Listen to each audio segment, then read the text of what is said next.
ඉතින් අපි දෙන්න හිතපු විදිහටම අපිට ඒක ලස්සනට කරගන්න පුළුවන් වුණා. අපි බාරය ඔප්පු කරන්න කලින් ඉස්සල්ලාම මල් පහන් පූජා කරලා බුදුන් ඇදලා තමයි අපි දේවාලයට ගියේ. චූටි පැටියේ බඩට ආවහම ඉතින් හැම අම්මා කෙරෙන්න ගොඩක් ඒ ගැන වද වෙනවා. ඉතින් අපි හැම තැනටම බුදුන්ගෙන් දෙවියන්ගෙන් හැමදේම එයා වෙනුවෙන් ඉල්ලලා බාරහාර වෙනවා.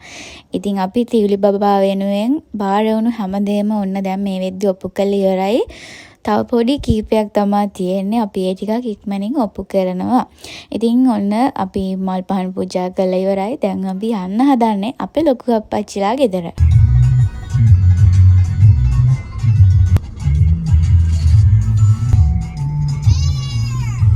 අපි කොහොම හරි එති ටික රෑ වුණා ලොකු අප්පච්චිලා ගෙදර තියෙන නවගමුවේ. අපි ඉතින් හිතුවා එදා රෑ ඒ හිඳලා උදෙන්ම යනවා කියලා තම්බුල්ලේ. මොකද මල්ලිටත් මහන්සි, මටත් මහන්සි, අපි හැමෝටම මහන්සි, බබාටත් මහන්සි.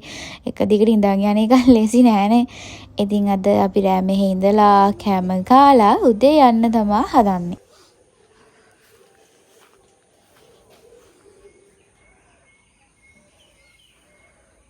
දැන් ඉතින් උදේ වුණා. දැන් අපි ගෙදර යන්න හදන්නේ. කිරියම්මත් පොඩ්ඩක් අස්නීපෙන් ඉන්න කියලා අම්මා කතා කරලා කිව්වා. ඉතින් එන ගමන් ඔන්න දූරියන් තිබිලා මෙයාලා දූරියන් කන්න නතර කරා. ඉතින් මට දූරියන් කන්න හොඳ නෑනේ. මම කෑවේ නෑ. මේ පහුවදා දවස කිරියම්මට ආසා කිව්වා මාළු ඇඹුල් තියල් හදලා අඹ මාළුවක් එක්ක බත් කන්න. ඉතින් එයාත් පොඩ්ඩක් අසනීපෙන් ඉන්න නිසා මන් දන්න විදියට ඔන්න දැන් මාළු ඇඹුල් තියල් හදලා යාට බත් එකක් උතලා යවන්න තමයි හදන්නේ. අපේ අයියලාගේ අම්මා නම් මාළු රසට ඇඹුල් තියල් එක හදනවා. ඉතින් දකුණේ යාට කොහොම රසට හදන්න පුළුවන්ලුනේ. මමත් ඉතින් එයාගෙන් චුට්ට ඉගෙන ගත්තා. ඒ නිසා මට ඒ ගානටම හදන්න බැරි වුණාට සාමාන්‍යයෙන් ටිකක් හදන්න පුළුවන්. ඉස්සෙල්ලාම ඔන්න ගොරකාරී දාලා ඒ පේස්ට් එක හදාගෙන රම්පේ කරපිංච දාලා මං ඒ අර ඇතිලිය ඔතා ගන්නවා. ඊට පස්සේ තමා අර මාළු ටික මෙන්න මේ ගොරකා පේස්ට් එකෙන් තවරලා අර රම්පේ කරපිංච දාගත්ත මුට්ටියට දාන්නේ.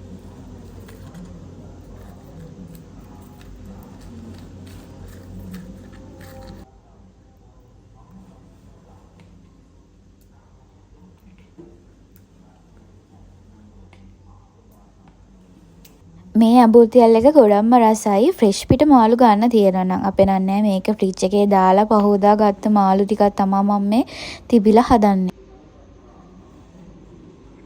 මෙන්න මෙහෙම අර මං කිව්වා වගේ තවරලා මේක උඩින් තියන්න ඕනි. ඒ තියලා ඒ හොද්ද මේකට මික්ස් කරන්න ඕනි. කිසිම දෙයක් කිසිම වතුරවත් දාන්නේ නැහැ. දාලා මේක ලිපෙන් තියන්න ඕනි. මද රස්නේ ඉදෙන්න. මම නම් ඉතින් මේක වැහැවේ වෙනද වහන එකෙන්මයි. හැබැයි අපේ හස්බන්ඩ්ගේ අම්මා නම් කරන්නේ අපි රොටි හදන ඇතිලේ තියනවානේ. අන්න ඒකට දුම් පුරවලා අන්න ඒකෙන් තමයි වහන්නේ. එතකොට උඩින් ඒ දුමෙන් රත් වෙනවා, යටින් ගින්දරෙන් රත් වෙනවා.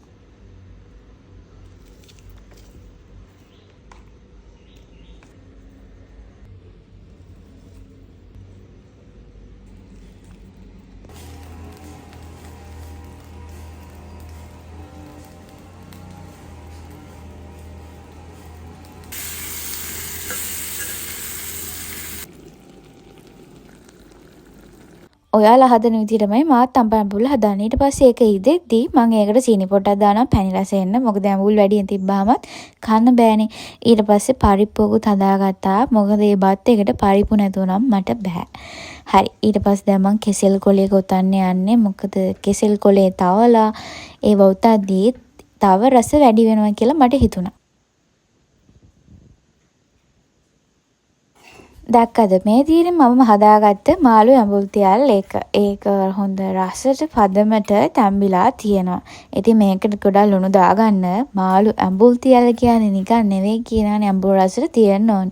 මෙන්න මේ විදිහට මාළු ඇඹුල් තියල් හදපුවාම පුදුම රසක් තියෙන්නේ. ඔයාලා හදන විදිය වෙන රෙසිපි එකක් තියෙනවා නම් අනිත් අයටත් දැනගන්න කමෙන්ට් ලිස්ට් එකේ කමෙන්ට් එකක් දාන්න අමතක කරන්නත් එපා.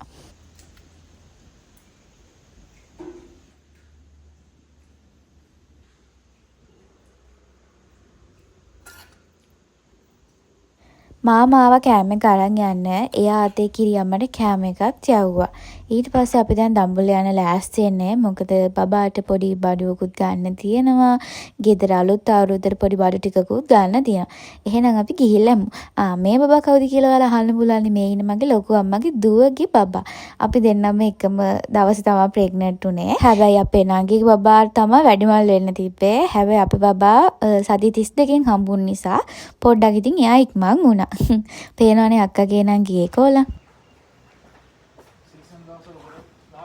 ඔයාලා දකින්න ඇතිනේ අපේ ගෙදර තිබ්බ කළු පාට පුරු සෙට් එකක්, සෝෆා සෙට් එකක්. ඉතින් ඒක කුෂන් ඔක්කොම ඉරිලා පූසු ඉන්න නිසා. ඒ නිසා අපි දැන් අලුත් අවුරුද්දට ඕනි නිසා මෙන්න මේ පුරු සෙට් එක ගත්තා. ඒත් එක්කම බබාට ගෝ කාට් එකකුත් ගත්තා. මොකද එයාව මේකේ තියාගෙන මට උයන්න කරාන ලේසිය ගමන බිමනක් ගියාම මට ගොඩාක් වැදගත් වෙනවා මේක. එයා හොඳට මේකේ ඉන්නවා.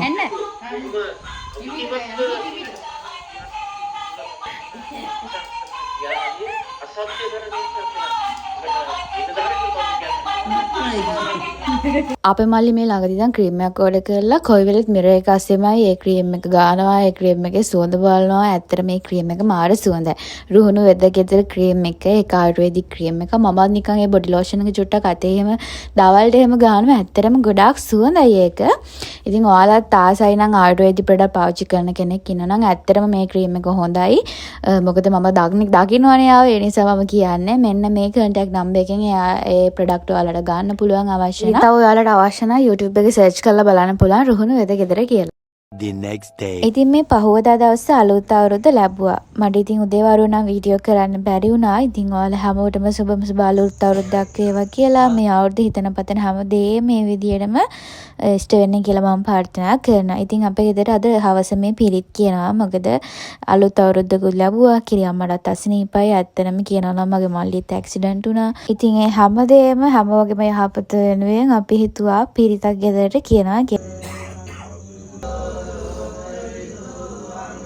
2 hours later. මට පාර්සලයක් ඇවිල්ලා තිබ්බා. මට ඒක අන්බොක්ස් කරන්නත් කලින් වෙලාවක් තිබ්බේ නැහැ. ඒ නිසා මම එදා රෑම් එක අන්බොක්ස් කරා. ඉතින් ලස්සන ප්‍රින්ටර් ටී-ෂර්ට් තුනකුයි ලස්සන ස්ලීපර්ස් දෙකකුයි තමයි මට එවලා තියෙන්නේ. ඉතින් තව කිඩ්ස් ඇඳුම්, ක්‍රොප් টොප්ස් ඒ වගේ ගොඩක් දේවල් එයාලා ගාව තියෙනවා. විශේෂම දේ තමයි යාලා තොග වශයෙන් ඔයාලට මෙයාලගෙන් ගන්න පුළුවන්. ඉතින් මම කන්ටැක්ට් නම්බර් එකක් දාන්නම්. මාරම ලස්සනයි. ලස්සන ස්ලීපර්ස් තියෙනවා. ඔයාලට ගිහිලා ගන්න පුළුවන්. මේ ප්‍රින්ටර් ටී-ෂර්ට් වල ෆිටෝන් එක මාරම ලස්සනයි. මම මෙතනින් ඔයාලට දාලා මම අදාගෙන ෆොටෝස් වගේ. ඉතින් මේ දින යාගේ FB, TikTok, Instagram page ඔයාලට යාව කන්ටැක්ට් කරගන්න පුළුවන් ඒ වගේ. එහෙනම් ළමයි ගණන් අඩුවට මෙයාලා ගාව තව රුපියල් 900 ඉඳන් තමයි අඳුම් සෙල් වෙන්නේ. හරි ඉතින් චුටි ප්‍රශ්න ආවට හැමදේම ඉවසගෙන දරාගෙන ඉමු. ඉතින් මම ප්‍රාර්ථනා කරනවා මේ අවුරුද්ද වල හැමෝටම සුබ වේවා කියලා.